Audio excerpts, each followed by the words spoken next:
A la primera clase de Panorama de la Biblia, pues tenemos examen de Oseas, para que se preparen, mis hermanos. ¿Está listo? ¿Sí, amén? Amén. Bueno, mientras me pongo mis lentes porque me arden los ojos con la luz o al leer, hermanos, y por eso los uso aquí para ver. Vamos a orar. Señor, te damos gracias por esta tarde que tú nos regalas y por la semana que nos has dado, Señor, de trabajo, de estudio, y que ahora que llega a su fin esta semana laboral o escolar, Señor, tú nos permites estar aquí en casa, en tu casa, adorándote, Señor. Es un verdadero privilegio el que tú nos das, el estar aquí para adorarte principalmente, Señor, y escudriñar tu palabra, entender lo que tú nos quieres hablar, lo que tú nos quieres decir, Señor. Y te damos nuestra ofrenda en señal de gratitud, de reconocimiento que de ti viene nuestro trabajo, la salud, para poder trabajar también, Señor. En el nombre de Jesús, recíbela. Amén. Puede dar su aportación, mi hermano.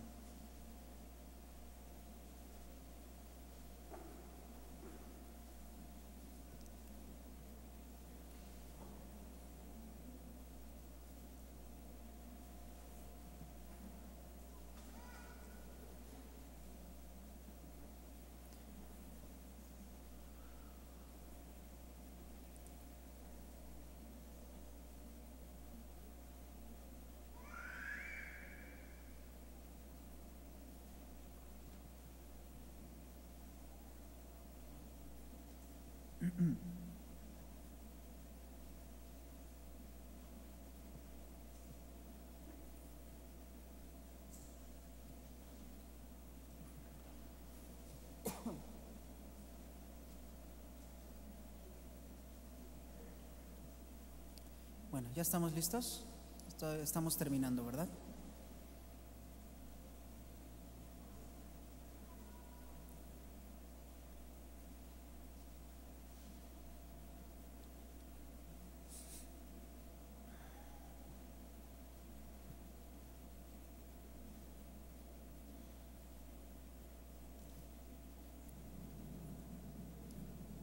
Ok, pues vamos a iniciar.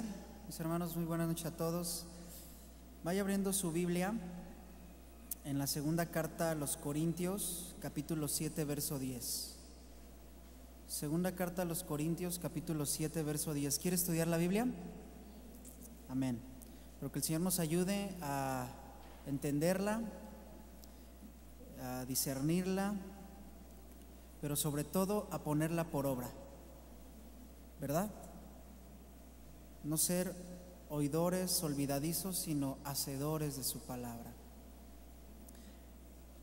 Segunda de Corintios 7:10 dice la escritura. ¿Ya está ahí?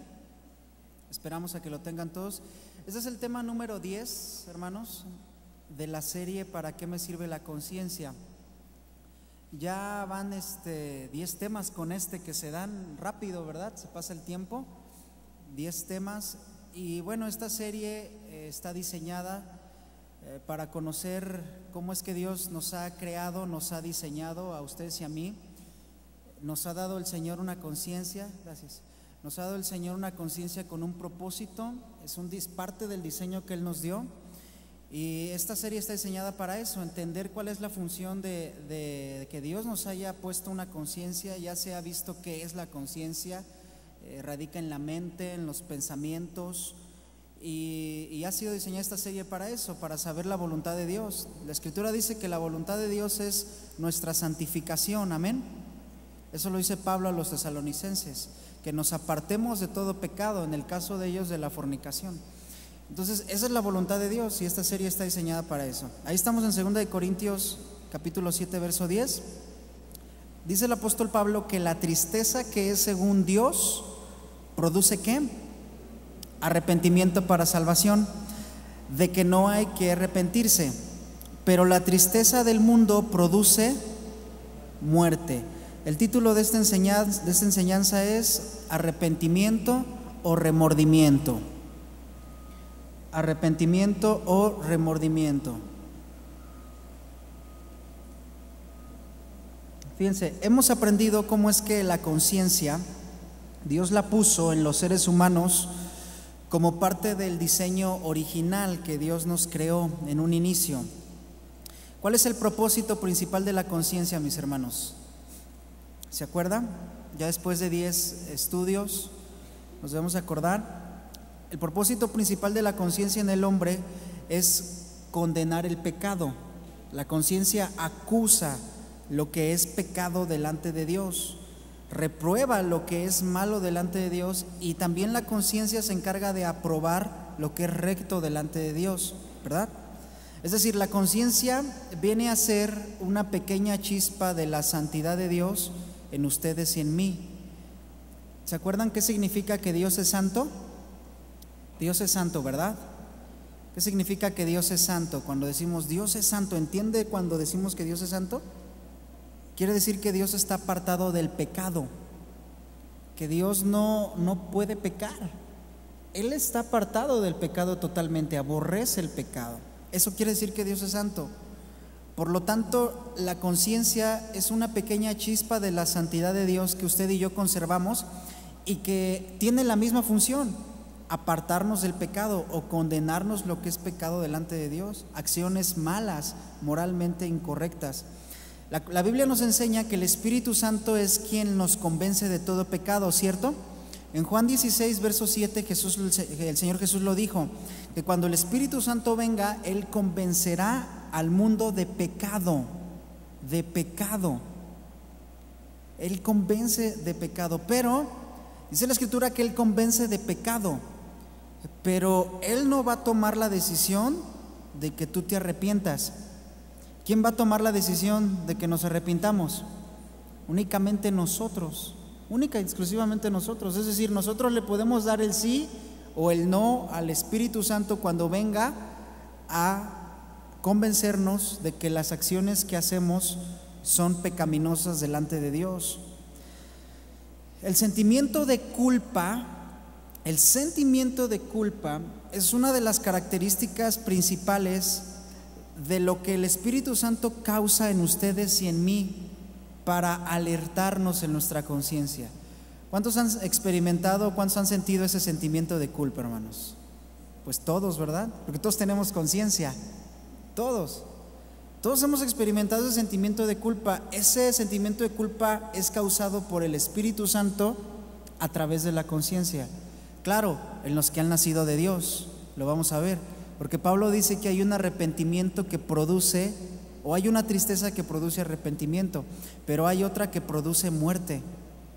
Entonces lo vamos a ir estudiando para discernir qué es lo que el Señor nos quiere decir. Ahora, la Biblia enseña, hermanos, que el Espíritu Santo nos va a convencer de todo pecado, pero como comenté, Él no va a tomar por ti y por mí la decisión del arrepentimiento.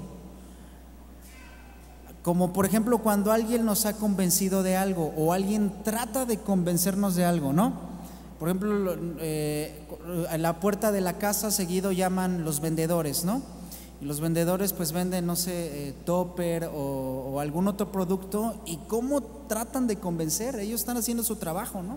Yo trabajé en un contact center tratando de vender cosas, entonces es bien difícil, hermanos. Y el trabajo de uno es tratar de convencer a través del producto y todo. A uno le enseñan a que engañe, ¿no? Pero eso no se debe hacer para poder vender. Pero el Espíritu Santo no engaña. El Espíritu Santo hace la labor de convencimiento. Pero ¿quién va a tomar la decisión? Nosotros, vuelvo a repetir, porque el Espíritu Santo no forza a nadie, hermanos, a que se arrepienta. Tiene que ser un acto de la voluntad humana. Y es ahí en donde, al vernos nosotros confrontados con nuestra mala acción, no sé, en la familia, sobre todo en la familia pasa mucho, ¿no? Entre los esposos. Los esposos le gritan a la esposa o la tratan mal porque no les gustó la comida o no hizo el quehacer o qué sé yo. E inmediatamente cuando tienes una mala acción con ella o viceversa, viene el Espíritu Santo y te redarguye. ¿Por qué te redarguye? Porque tienes un conocimiento previo de que lo que estás haciendo no es correcto y que la Biblia no enseña eso. Hay gente que está convencida de su pecado, pero que no quieren, a pesar de ello, arrepentirse. Saben que está mal, lo que están haciendo, saben que no es correcto delante de Dios, pero prefieren, y dijo el Señor Jesús, aman más las tinieblas que la luz. Y ahí está el Espíritu Santo hablándonos a través de la conciencia y está enseñándonos que nos apartemos, que dejemos esa área de pecado, que dejemos de tomar lo que no es nuestro, que cumplamos nuestros horarios de oficina, etcétera. Está ahí avisándonos, pero no queremos, hermanos. Ahora, una pregunta para ustedes: ¿será lo mismo el arrepentimiento que el remordimiento? ¿Qué piensan? Solo me contestaron 2 y veo aquí como 200, ¿verdad? 150. ¿Será lo mismo arrepentimiento que remordimiento? Definitivamente no es lo mismo, pero el arrepentimiento genuino, hermanos, comienza por un remordimiento. El término de remordimiento ustedes no lo van a encontrar en la Biblia, más que en una ocasión por ahí en el libro del profeta Samuel. Es un término que no existe en la Escritura como palabra, porque no viene del griego ni del hebreo. Es una palabra latina que se originó un poco después. Entonces el término como tal no viene en la Escritura, pero el significado implícito, lo que quiere decir la esencia de esa palabra que usted y yo entendemos, sí viene implícito en la Escritura, hermanos. Y ese remordimiento es causado por el Espíritu Santo. En la Biblia viene como tristeza, como amargura, como un pesar. Ese es el remordimiento o la idea de remordimiento en la Biblia. Pero si usted quiere saber o que le diga qué significa en el griego o en el hebreo, no viene de esa manera. El remordimiento es la tristeza que el Espíritu Santo, el Señor, causa en nosotros con un propósito. ¿Cuál es ese propósito? Que nos arrepintamos. Pero el apóstol Pablo habla de 2 clases de tristeza, ¿cierto? Vuelva ahí o ponga su vista ahí en 2 Corintios 7:10 y veamos las 2 clases de tristeza de las que habla el apóstol Pablo. ¿Estamos ahí? Porque la tristeza que es, ¿qué? Según Dios, produce ¿qué? Arrepentimiento para salvación. Pero parte C del versículo. Pero la tristeza del mundo, ¿qué produce? Muerte. La tristeza que es según Dios y la tristeza que es del mundo. ¿Cuál es la diferencia, hermanos? Bueno, la diferencia radica en que cuando Pablo habla de la tristeza que es según Dios, si ustedes leen en su contexto, van a notar que él les habla acerca del regalo de la salvación, de los que son salvos. Pablo les está hablando a la iglesia de los Corintios que habían sido salvos por la gracia del Señor y les habla de una clase de tristeza que es según Dios. ¿Qué pasa con un salvo? ¿O cuál es el primer efecto que alguien que reconoce su pecado delante de Dios tiene? Bueno, la Biblia dice que es sellado con el Espíritu Santo, ¿no? En otras palabras, que el Espíritu Santo mora en nosotros. ¿Cierto o no? ¿Sí sabemos todos eso? Eso es lo que pasa. Si hay algún hermano nuevo aquí entre nosotros que nos visita por primera vez, si usted no ha reconocido a Jesucristo como su Salvador, cuando usted lo hace o se arrepiente genuinamente delante de Dios, el Señor le da un regalo magnífico, que es el bendito Espíritu Santo, a través del cual se cumple su promesa que Él estaría con nosotros hasta el fin del mundo. Y el Espíritu Santo nos guía. Y una de sus tantas funciones del Espíritu Santo es hablarnos a través de nuestra conciencia. El tema es arrepentimiento, remordimiento. ¿Qué pasa con una persona que es salva? Viene el Espíritu Santo y nace de nuevo, nace de Dios. Ese es un proceso, es una obra que hace el Espíritu Santo, como lo hemos estudiado, como lo hemos visto. Pero ¿qué pasa con una persona que no es salva, hermanos? Que no es salva. Por consiguiente, en él no mora ¿quién? El Espíritu Santo. Es obvio. ¿Y cómo nos podemos dar cuenta? Porque no ha nacido de Dios. ¿Y cómo nos podemos dar cuenta que no ha nacido de Dios? Porque practica el pecado. Porque le gusta el pecado. A la carne le gusta el pecado y mora una concupiscencia en nosotros. Pero alguien, y la diferencia esencial entre alguien que ha nacido de Dios y alguien que no ha nacido de Dios, es que quien no ha nacido de Dios sigue en los delitos y pecados, es decir, esclavo del pecado. Quien ha nacido de Dios ya no es esclavo del pecado, no es esclavo del pecado, hermanos. Puede llegar a pecar, y esto no es un permiso para que pequemos, pero abogado tenemos para con el Padre. A quienes han nacido de nuevo, a quienes mora el Espíritu Santo, han sido justificados por la sangre de Cristo, hermanos. Es decir, a una persona que no ha nacido de Dios, cuando el Espíritu Santo le hable a través de su conciencia, va a producir una tristeza. Pero ¿qué producirá esa tristeza en esa persona que no ha nacido de Dios? Muerte, muerte. Pero una persona que ha nacido de Dios, el Espíritu Santo le hablará a su conciencia y producirá ¿qué? Arrepentimiento. Arrepentimiento para salvación. Miren, me equivoqué en la frase. El Espíritu Santo a uno que no ha nacido de Dios no puede hablarle, no puede guiarlo, pero la conciencia está en las personas incluso que no han nacido de Dios, y la conciencia les acusa por sus acciones morales, y les causa una tristeza, ¿verdad? Pero esa tristeza no va a producir arrepentimiento, va a producir muerte, hermanos. Es decir, en una persona que no ha nacido de Dios, se quedará solo en remordimiento, no en arrepentimiento. Solo será remordimiento aquello que está sintiendo aquella persona, hermanos. En otras palabras, ¿qué estoy diciendo con esto?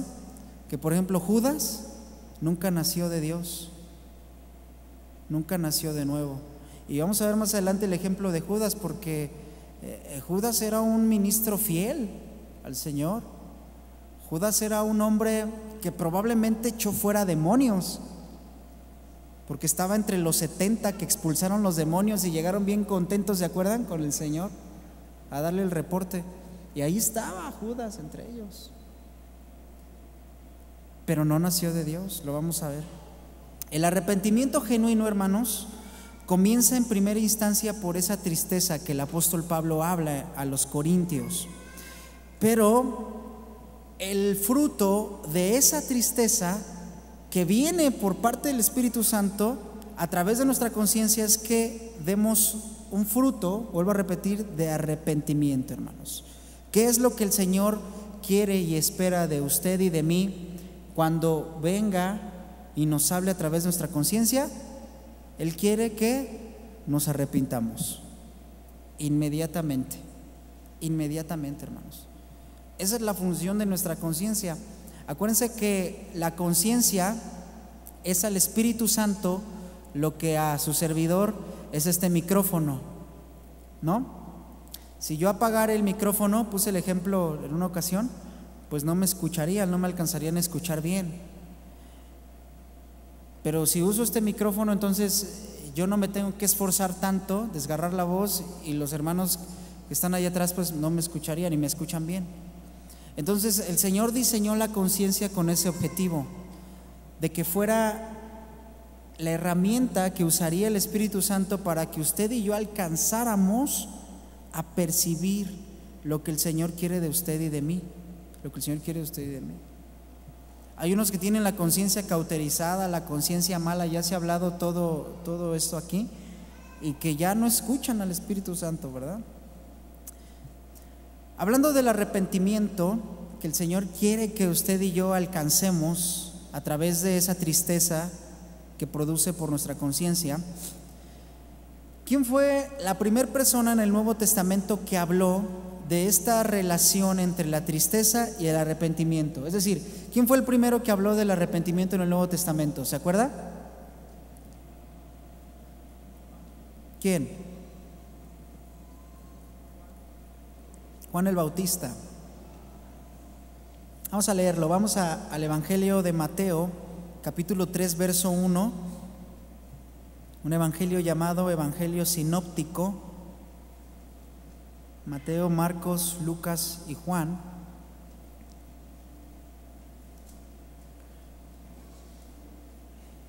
Y vamos a ver cómo es que Juan el Bautista nos habla del arrepentimiento para entender mejor qué es el arrepentimiento. Capítulo 3, verso 1, ¿estamos ahí? En aquellos días, ¿quién está escribiendo este evangelio? Mateo. Es decir, dice Mateo que en aquellos días vino ¿quién?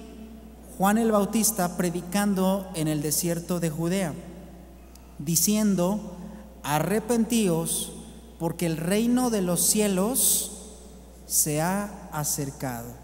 Verso 3, pues este es aquel de quien habló el profeta Isaías. Ahí en el verso 3, ¿qué está pasando? Ahí está escribiendo Mateo, ¿verdad?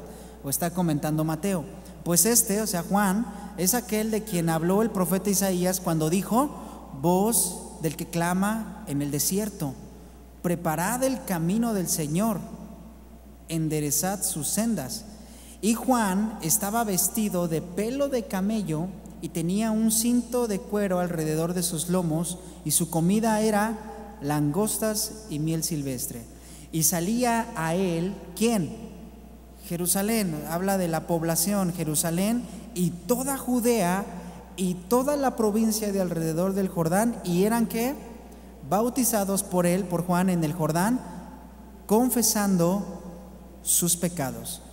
Pero al ver Juan que muchos de los fariseos y de los saduceos venían a su bautismo, les decía, ¿qué les decía, hermanos? Generación de víboras, ¿quién os enseñó a huir de la ira venidera? Haced pues frutos dignos de arrepentimiento. Fíjense qué manera tan elegante de referirse a los líderes religiosos, ¿verdad? Generación de víboras. Lo que pasa es que los fariseos, hermanos, sabían históricamente, ellos sabían y recordaban que cuando alguien como Juan, y vámonos un poquito atrás, Malaquías, y un poquito atrás Ezequiel, y un poquito atrás Daniel, y un poquito atrás Jeremías, y un poquito atrás Isaías, y un poquito atrás Oseas y Amós y Abdías, y los profetas más antiguos proclamaban y levantaban la voz como Juan el Bautista hablando del arrepentimiento. Ellos sabían por experiencia que venía ¿qué? Un juicio de parte de Dios. Ellos ya se la sabían, hermanos. Entonces se levantaba un profeta, en este caso Juan el Bautista, llamado el mayor de los profetas por el Señor Jesús, y empieza a hablar del arrepentimiento, empieza a hablar de la conversión, de volverse al Señor. Vamos a ver qué significa arrepentimiento. Entonces, ¿qué dicen los fariseos? Pues no sabemos si sea cierto o no, pero mejor no me expongo. Si no es Chan, es Juana, ¿verdad? Entonces mejor me bautizo. Y pues no pasa nada, ¿no? Me bautizo y no hay problema. Entonces Juan sabía en ese contexto que ellos venían con hipocresía en su corazón.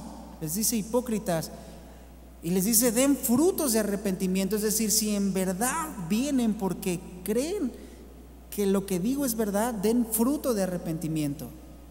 No les negó en ningún momento el bautizo, pero les enseñó primero. Vean en lo que dice ahí en el verso 9, capítulo 3, verso 9. Y no penséis decir dentro de vosotros mismos: a Abraham tenemos por padre.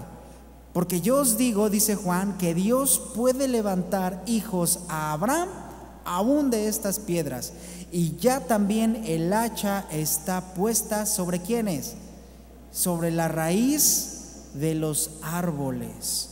Por tanto, todo árbol que no da buen fruto, ¿qué? Es cortado y echado al fuego. ¿Quiénes son los árboles aquí?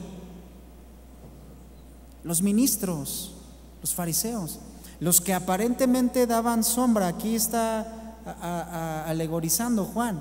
Los que aparentemente daban la sombra, la cobertura, la enseñanza a la nación de Israel, eran considerados como árboles. Y Juan les dice: el hacha está puesta ¿sobre quién? Sobre ustedes. Y si ustedes no dan buen fruto, serán cortados y echados en el fuego. Vean lo que dice en el verso 11. Yo a la verdad os bautizo en agua para arrepentimiento. ¿Para qué los bautizaba Juan? ¿Qué quiere decir esto? Que Juan bautizaba como evidencia de que se habían arrepentido. ¿Qué es primero entonces? ¿El bautismo o el arrepentimiento? El arrepentimiento.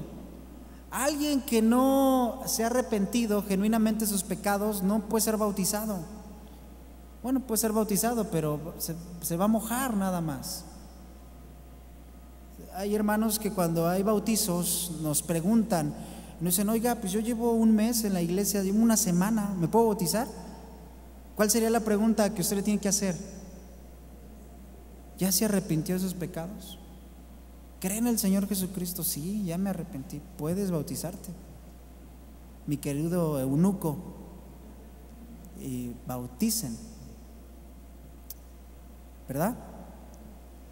Ese es el bautizo que hacía Juan, un bautizo de señal o de reconocimiento por el arrepentimiento. Dice en el verso 11: pero el que viene tras de mí, cuyo calzado yo no soy digno de llevar, es más poderoso que yo, y él os bautizará en el Espíritu, en Espíritu Santo y fuego. Ahora, cuando Juan dice él es más poderoso que yo, pues Juan no se estaba refiriendo a un poder milagroso, se estaba refiriendo al poder. Ahí en poder es la autoridad. Es decir, Juan estaba diciendo: yo no tengo la autoridad para bautizarles en el Espíritu Santo, es decir, para darles el Espíritu Santo como señal de que han nacido de Dios y se han arrepentido. Pero el que viene detrás de mí, sí. Ahí no se refiere a otro tipo de poder raro. Fíjense, noten cómo Juan el Bautista liga la función de la tristeza que el Espíritu Santo puede causarnos con el arrepentimiento. Un verdadero y genuino arrepentimiento en la vida de la gente, mis hermanos. La palabra arrepentimiento que usó Juan aquí para hablarle a los fariseos y hablarnos a nosotros es la palabra griega metanoia, de donde viene metamorfosis, ¿verdad? Y esta palabra griega metanoia significa volver al estado original, o significa un cambio absoluto. Un cambio absoluto, hermanos. También significa volver a Dios, volver a Dios. ¿Qué es lo que Dios espera de nosotros? ¿Cuál sería un genuino arrepentimiento? Volver al estado original. ¿Cuál es nuestro estado original, hermanos? La Biblia dice que cuando venimos al Señor Jesucristo, Él nos limpia de todo pecado. ¿Alguno de ustedes aquí en esta noche no está en su estado original? Porque tenemos que regresar a ese estado original, limpios de todo pecado, hermanos, limpios de todo pecado. Ese es el estado original que Dios quiere que conservemos. El verdadero arrepentimiento del que hablaba Juan. Ahora, en el caso de Juan, era obvio que no estaba todavía la sangre de Cristo, ¿verdad? No había muerto el Señor Jesucristo aún. Para ellos, el volver al estado original era volver a los estatutos de la palabra de Dios, volver a los principios de la ley de Dios que ellos ya tenían, hermanos. Ellos en el tiempo de Juan el Bautista no tenían Mateo, Marcos, Lucas, Juan, Hechos, Romanos, Corintios, pero ellos sí tenían de Génesis a Malaquías. Ellos tenían a los profetas, ellos tenían la ley del Señor. Juan les decía: volvámonos a la ley de Dios, volvámonos a la palabra de Dios. Fíjense, un pastor del siglo XIII llamado John Eckhart decía que el arrepentimiento, él predicaba mucho del arrepentimiento, una historia impresionante de él. Él decía y predicaba que el arrepentimiento es el divorcio de nuestra alma con el pecado.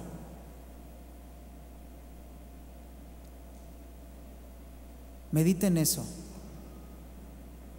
El arrepentimiento es el divorcio de nuestra alma con el pecado. ¿Sí estamos divorciados del pecado, hermanos? ¿O estamos familiarizados con el pecado?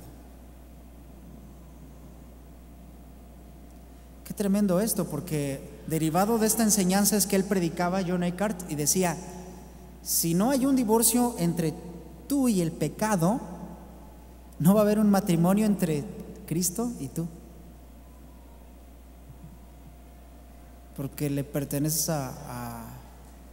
eres esclavo del pecado. Esto es delicado, ¿verdad? Fíjense la conciencia, ¿verdad? Cómo el Espíritu Santo viene a nosotros, Él nos guía a Cristo, ¿cierto? Y Él nos da la conciencia como un recurso para producirnos tristeza, dolor y hacernos volver al arrepentimiento, al Señor. Hermanos, qué tremendo esto. Ahora, como palabra, el arrepentimiento, ¿qué es? Los que tomamos clase de español en primero de primaria, que nos enseñaban sujeto, predicado y verbo, ¿se acuerdan? ¿Qué sería el arrepentimiento?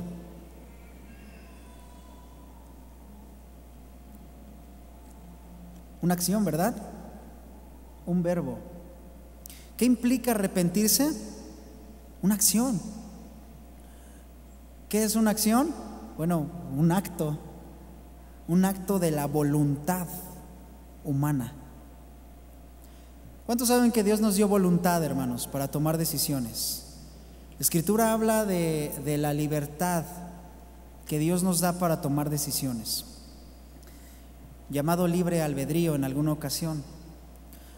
En el momento en que el Espíritu Santo produzca esa tristeza en usted, usted ahí va a tener que hacer uso de su voluntad y va a tener que tomar una decisión: apartarse del pecado o continuar en él. Y aquí la pregunta sería la misma que les hizo Josué a los israelitas hace casi 3,500 años atrás de nosotros: escojan hoy a quién van a servir, si a los ídolos o a un Dios real. Pero yo y mi casa, dijo Josué, serviremos a Jehová. Ahí, en ese momento en el que el Señor hable y cause tristeza a su conciencia, ustedes van a tener que tomar una decisión, hermanos. Y hay decisiones en la vida muy, muy duras, hermanos.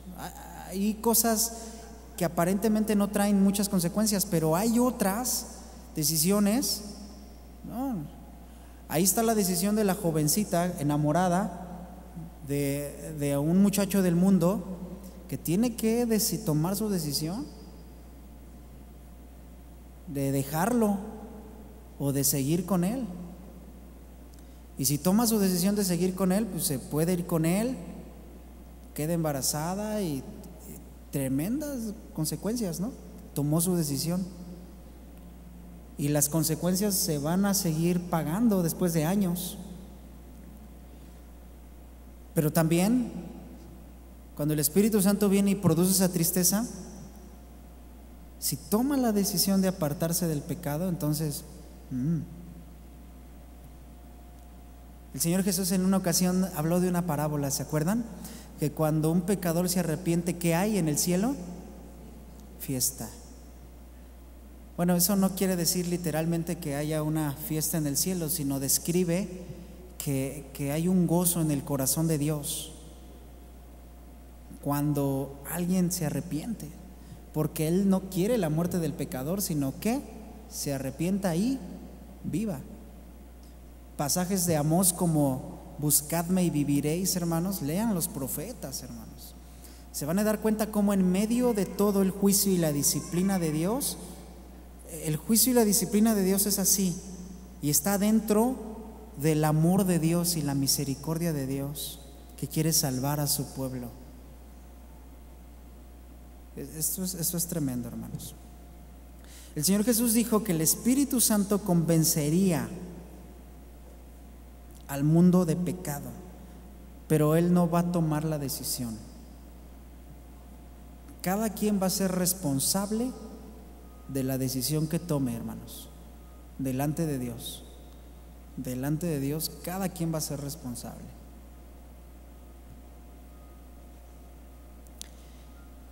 Vamos a ver algunos ejemplos bíblicos en donde el Espíritu Santo hizo su trabajo. Bendito Espíritu de Dios. haciendo uso de la conciencia en algunos personajes, y vamos a ver la reacción que ellos tuvieron ante ese trabajo del Espíritu Santo, si hubo un verdadero arrepentimiento o si solo hubo remordimiento. Entiéndase, una tristeza y que no produjo arrepentimiento, sino que les produjo, según Pablo, ¿qué? Muerte. Vamos a ver el primer caso con el rey David. Vamos al Salmo 38. Salmo 38. Vamos a apresurarnos para terminar como mínimo a las 11:30 de la noche.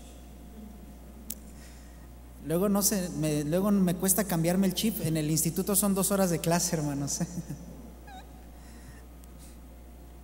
¿No tendrían problemas si fueran 2 horas de enseñanza? No, yo sí, porque si predico 2 horas ya no me vuelven a invitar, entonces imagínense. Salmo 38. ¿Estamos ahí? Uno de los salmos que se les llama salmos penitenciales o salmos de dolor. David había pecado, ¿cierto? Y vaya cómo había pecado, ¿eh? Había cometido adulterio con una mujer, luego había mandado matar a su esposo, luego otro pecado, no salió a la guerra cuando era tiempo de salir a la guerra. Bueno, ustedes saben la historia, y David escribe esto, y él ya estaba en el tiempo de disciplina con Dios, y David dice: Jehová, no me reprendas en tu furor, ni me castigues en tu ira, porque tus saetas cayeron sobre mí, y sobre mí ha descendido tu mano.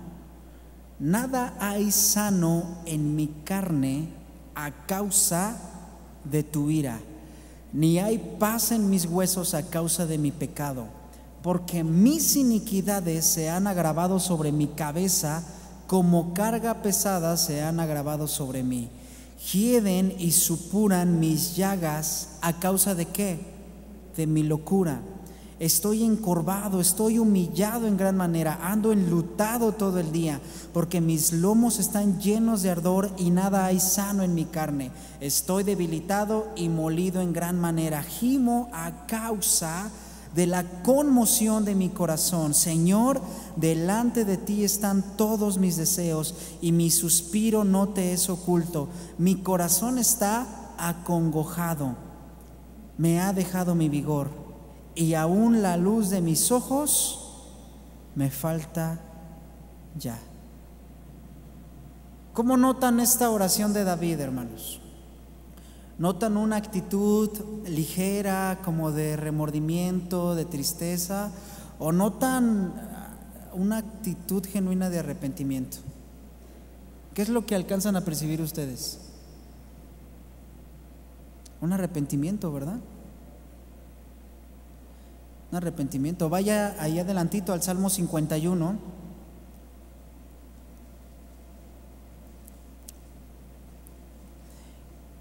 Y esta es una plegaria, una oración de David pidiéndole al Señor que lo limpie de su pecado, que lo purifique, que él se arrepintió, que lo haga volver al estado original en el que él estaba cuando ministraba delante de la presencia del Señor. Y le dice David: ten piedad de mí, oh Dios, conforme a tu misericordia, conforme a la multitud de tus piedades, borra mis rebeliones. Lávame más y más de mi maldad y límpiame de mi pecado, porque yo reconozco mis rebeliones y mi pecado está siempre delante de mí. Contra ti solo he pecado y he hecho lo malo delante de tus ojos, para que seas reconocido justo en tu palabra y tenido por puro en tu juicio. He aquí, en maldad he sido formado, y en pecado me concibió mi madre. He aquí, tú amas, ¿qué? ¿La verdad en dónde? En lo íntimo, y en lo secreto me has hecho comprender sabiduría. Purifícame con hisopo y seré limpio. Lávame y seré más blanco que la nieve. Fíjense, David en el Salmo 38 y en el Salmo 51 está hablando, si ustedes lo alcanzan a percibir, se está comparando a un leproso. Habla de llagas, habla de su carne. Aquí habla de una purificación con hisopo. En Levítico 14:4, no lo busques, solo anótelo. Se le instruyó a los sacerdotes para que purificaran a los leprosos con una planta medicinal llamada el hisopo. El hisopo era una planta medicinal que se usaba para la purificación de estos leprosos. Ahora, entiende qué es la lepra. La lepra en el Antiguo Testamento, hermanos, fue una enfermedad que Dios la diseñó para el pueblo judío como evidencia de que alguien se encontraba en pecado. Si alguien pecaba y no se arrepentía de sus pecados, entonces Dios hacía caer sobre ellos ¿qué? Lepra. Y todo el pueblo sabía que un leproso tenía o estaba en una disciplina de parte de Dios por no haberse arrepentido de un pecado. Ahí tienen el caso de María cuando murmuró de Aarón, ¿se acuerdan? Que a causa de ese pecado Dios le hizo descender la lepra. David, no sabemos si literalmente tenía lepra física, es probable, pero lo más seguro es que se refería aquí o que él se sentía en la disciplina de Dios y se sentía como un leproso. Le dice: Señor, purifícame con hisopo y seré limpio. Si alguien aquí, después de que ha pecado contra Dios, no sabe cómo dirigirse a Dios, aquí tiene 2 ejemplos de cómo orar. Para eso están escritos, hermanos. No nada más para que los admiremos de que están muy bonitos y qué bonito habla el poeta David, y están para nuestra enseñanza. Y si algún día usted siente ese pesar, esa necesidad, abra su Biblia ahí en el Salmo 38, en el Salmo 51 o en alguno de los salmos llamados penitenciales y ore a Dios con esas oraciones. Es un modelo para nosotros, hermanos. Saber esto: Dios ama la verdad en lo íntimo, la sinceridad, el reconocimiento, el arrepentimiento. ¿Cuánto tiempo tiene que usted no ora en lo íntimo con su Señor? No me conteste, contéstese usted mismo. Pero Dios ama la verdad en lo íntimo. Y si ha pasado ya tiempo de que usted no dobla su rodilla en lo íntimo con su Señor y le habla con la verdad al Señor, abre su corazón, se arrepiente delante de Él, entonces usted está en peligro, en riesgo, y puede que esté incluso leproso. Pero el Señor quiere purificarnos con hisopo, con la sangre del Señor Jesucristo. ¿Cuánto tiempo ha pasado que no estamos en lo íntimo con nuestro Señor? Que no pasamos la lectura, en la meditación bíblica, en la lectura profunda, hermanos, no en la lectura con la que nos quedamos dormidos, en la lectura en la que abrimos un espacio de tiempo en nuestra tan ocupadísima agenda y decimos: voy a abrir mi Biblia, voy a leer y le voy a pedir al Señor que me ayude, con mi diccionario y mi concordancia a un lado. Estudiar la Escritura. Este libro no fue diseñado para leerse. ¿Qué fue lo que le dijo el Señor a Josué? Meditarás de día y de noche. Para eso existe ese libro que tiene usted en su mano. De otra manera no, es solo letra, es solo un libro más. David, ¿fue remordimiento o arrepentimiento? Arrepentimiento, por supuesto, ¿verdad? Un arrepentimiento genuino. Hay tanto que aprender del Salmo 38 y Salmo 51.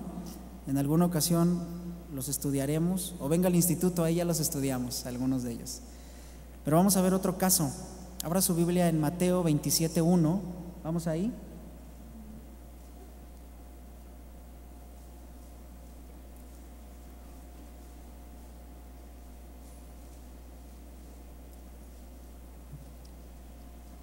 Arrepentimiento o remordimiento.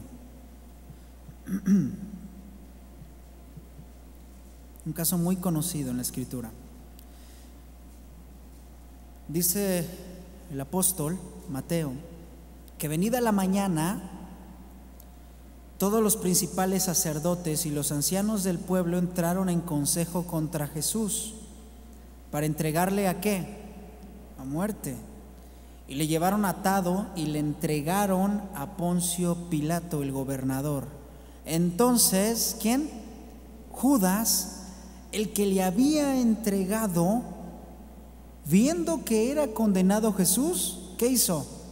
Devolvió arrepentido las 30 piezas de plata a los principales sacerdotes y a los ancianos, diciendo: yo he pecado entregando sangre inocente. Mas ¿qué dijeron los sacerdotes, hermanos? ¿Qué nos importa a nosotros? Allá tú. Verso 5: y arrojando las piezas de plata en el templo salió y se fue y se ahorcó. Ahora, ¿por qué si dice que se arrepintió, se fue y se ahorcó? Bueno, aquí arrepentimiento en el griego no significa metanoia como Juan el Bautista lo predicó. Aquí la palabra que se tradujo al español, a su idioma y a mi idioma, la Biblia no se escribió originalmente en español, ¿o sí? En este caso en griego. La palabra arrepentido aquí del griego significa, ¿qué creen? Preocupado, entristecido. ¿Qué fue lo que hizo Judas? Se preocupó por el Señor. Se entristeció por lo que le pasó a aquel pobre hombre para él. Se entristeció, se preocupó.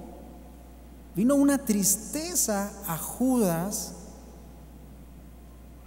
Vino una preocupación, un lamento a Judas. Se sintió muy triste, tan triste al grado que fue y aventó las 30 piezas de plata, suficientes para comprar un terrenito en aquel tiempo. Porque dice la Escritura que con eso los fariseos compraron un terreno, lo utilizaron para sus intereses. ¿Qué hubo en Judas?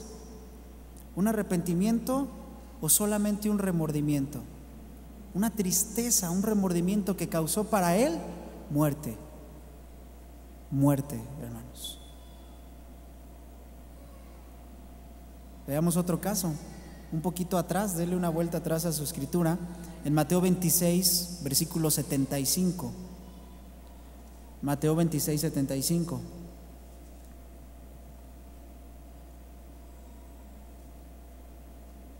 Entonces, ¿quién?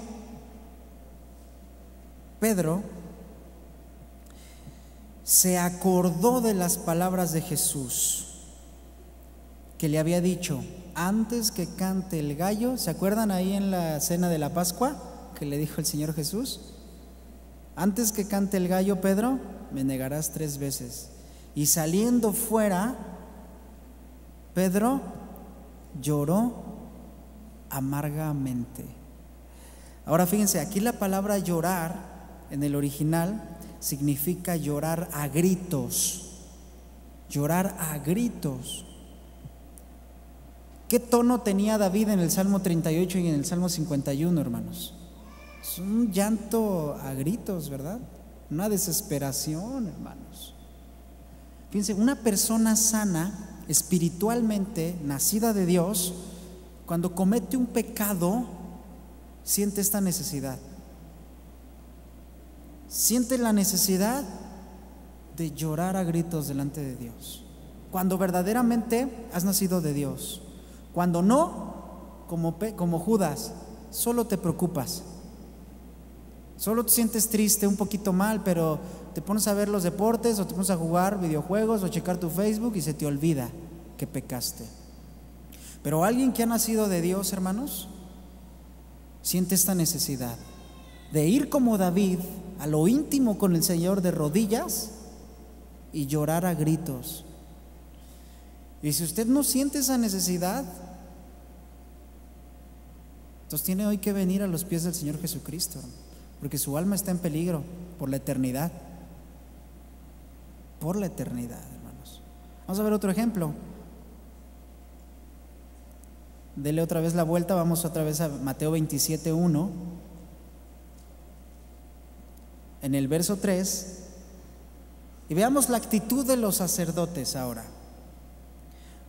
Judas, viendo que era condenado, el Señor devolvió arrepentido, preocupado, entristecido, las 30 piezas de plata a los principales sacerdotes y a los ancianos, diciendo: yo he pecado entregando sangre inocente. Mas ellos dijeron: ¿qué nos importa a nosotros? Hay otro tipo de gente, porque no son cristianos, que tienen esta actitud ante el pecado: ¿qué me importa? Este es el nivel, yo creo que ya, pues, ¿qué podemos decir, verdad? Eran sacerdotes, eran los líderes religiosos y tenían esa actitud ante el pecado. ¿Qué había pasado en ellos? El Señor les había mandado a los profetas, a los sacerdotes, les había mandado a Juan el Bautista para que les predicasen, pero ellos solamente sentían por un momento tristeza, pero realmente no habían abierto su corazón ante la necesidad del arrepentimiento, hermanos. Realmente ellos tenían cauterizada ya su conciencia, al grado de que decían: no me importa pecar. ¿Y sabes qué? Si no te importa pecar, al Señor tampoco le va a importar que te vayas al infierno. Si no te importa tu pecado, un día va a venir el Señor, hermanos. Si no te importa salir de la situación en la que estás, que sabes que no le agrada a Dios, el Señor no está interesado en darte una oportunidad. Se oye fuerte, ¿verdad? No tan fuerte como lo que les dijo Oseas, Amós, Isaías y Jeremías, a quienes no les importaba pecar delante de Dios. Y si tenemos nosotros, como aparentemente nos llamamos decir cristianos, esta actitud ante el pecado, unos no lo dicen y no lo declaran abiertamente, pero ¿cómo lo hacen? Y se les dice una y otra vez: corrige ese pecado. Y Dios te habla a través de la palabra: ya deja ese pecado. Y con tu actitud dices: no me importa. No me importa. Prepárate para el hacha, está puesta. Y esa hacha va a venir cuando el Señor regrese por nosotros. Así que mejor o dejas ese pecado de una vez por todas, o el hacha está puesta sobre la raíz. Dejemos, me incluyo, hermanos. Miremos que no caigamos. Qué tremendo esto. Otro ejemplo: los judíos que oyeron la predicación de Pedro. Hechos capítulo 2, verso 36. Hechos capítulo 2, verso 36. El apóstol Pedro les está predicando a un grupo de judíos que se habían reunido después de que muere el Señor, más o menos unos 30, 50 días después de que muere el Señor.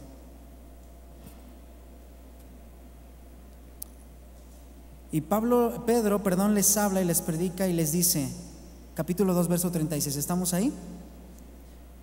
Sepa pues ciertísimamente toda la casa de Israel que a este Jesús, a quien vosotros crucificasteis, Dios le ha hecho Señor y Cristo.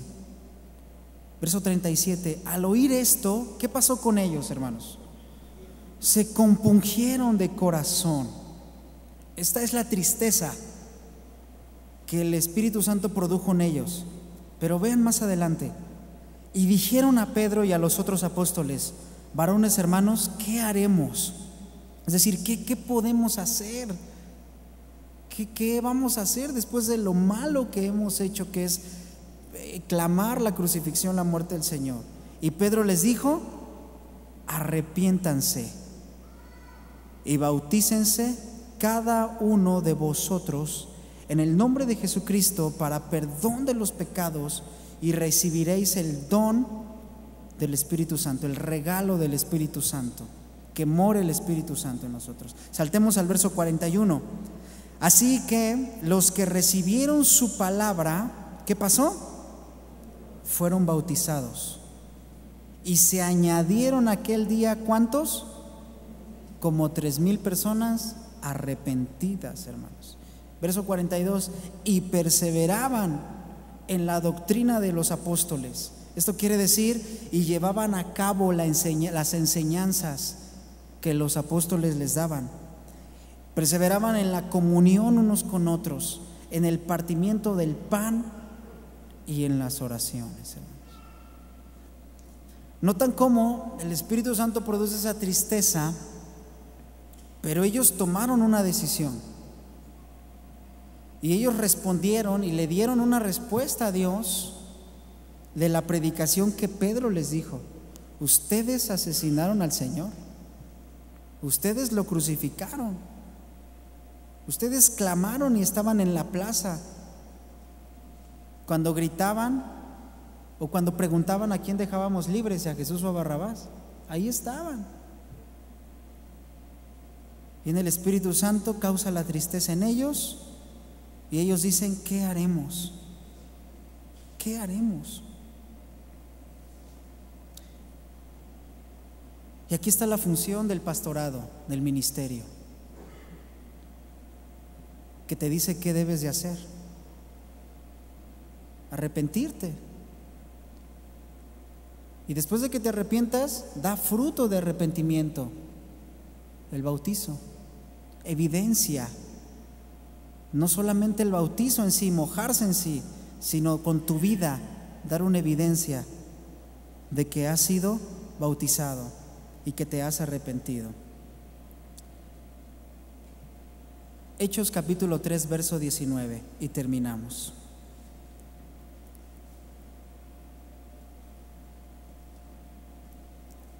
Ahí dele la vuelta.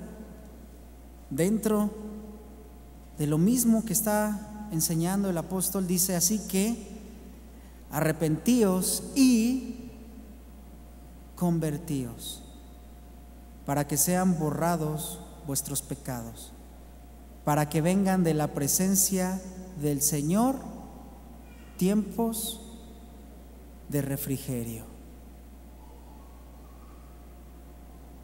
Hay tiempos de tribulación, de angustia, de enfermedad, hay tiempo de prueba, hay tiempo de escasez económica, hay tiempo de escasez del trabajo, causado porque no ha habido un arrepentimiento en nuestra vida. Y si alguno de nosotros está pasando por algún tiempo así, cerciorémonos, mis hermanos, de que no sea causa de algún pecado que no estemos confesando delante de Dios. Que no sea por causa de que nuestra vida no esté recta delante de Dios. Que estemos constantemente arrepintiéndonos, escudriñándonos, examinándonos. Y si acaso esa tribulación, esa pobreza, esa escasez, esa enfermedad que a lo mejor te está oprimiendo es parte de la disciplina de Dios, si tú te arrepientes verdaderamente y te conviertes de tus malos caminos, nos convertimos de nuestros malos caminos, vendrán del Señor para nosotros tiempos de refrigerio. De otra manera no hay otra forma. Escudriñemos nuestro corazón. Y si nuestro corazón, y como dice Pablo, el Espíritu Santo nos da testimonio en nuestra conciencia de que vivimos una vida lo más recta posible delante de Dios, buscando la santificación, y estamos en prueba o en tribulación o en angustia, bueno, la soberanía de Dios, hermanos, el propósito de Dios en nosotros. Pero solo cerciorémonos que no sea por eso. Cuando el Espíritu Santo use nuestra conciencia, debemos obedecer. Debemos percibir esa tristeza que Él produce con cada uno de nosotros y debemos ceder inmediatamente a la invitación que Él nos hace de arrepentirnos. Y no que quede solamente en remordimiento, hermanos. Amén. Vamos a orar, póngase de pie.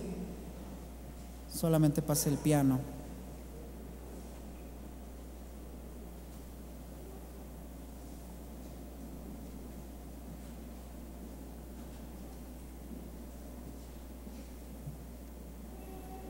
Yo creo que a todos el Espíritu Santo en algún momento ha causado por medio de nuestra conciencia esa tristeza, ¿verdad? Y su propósito no es que nos amarguemos o nos encerremos 5 o 6 días y estemos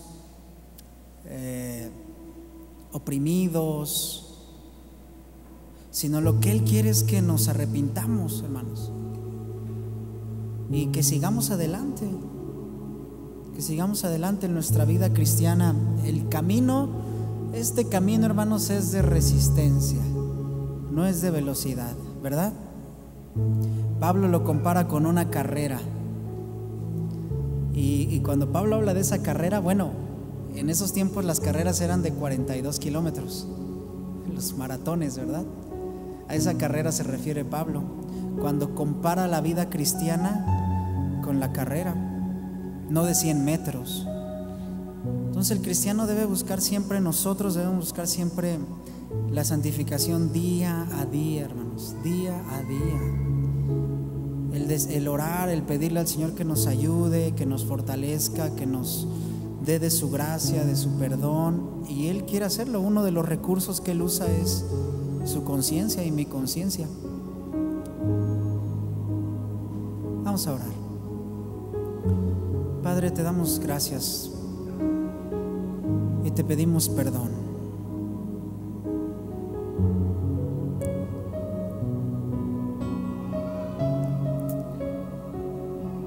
Pídale perdón al Señor, mi hermano, usted personalmente. El Espíritu Santo ha hablado a través de su palabra. Perdónanos, Señor.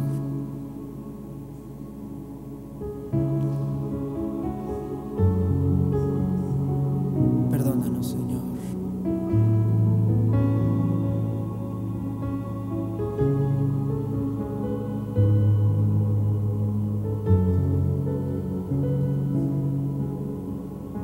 No es necesario orar porque el Señor me hace sentir que Él está hablando personalmente con usted. Así que sea sensible y obedezca a su Señor.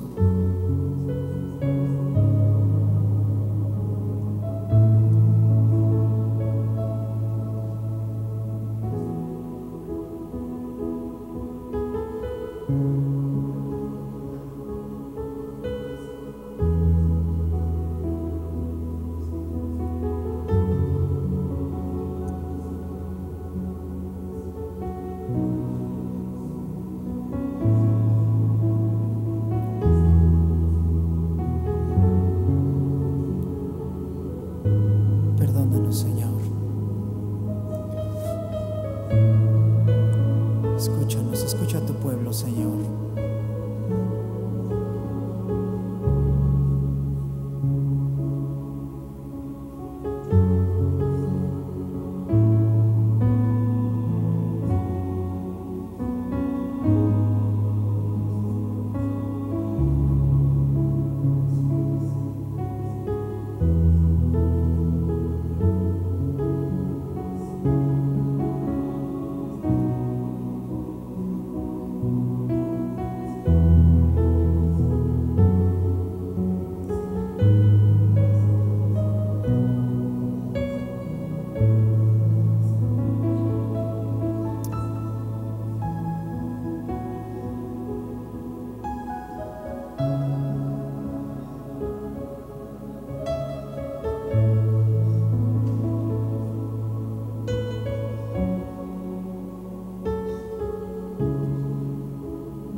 seamos sensibles a la voz del Señor en nuestras vidas. Él nos quiere hablar, hermanos.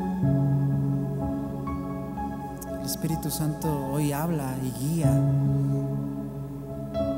por su palabra, pero también particularmente a cada uno de nosotros, a cada uno de ustedes. Solo sea sensible a su voz, a su guianza. Él nos quiere llevar al arrepentimiento. Gracias, Señor.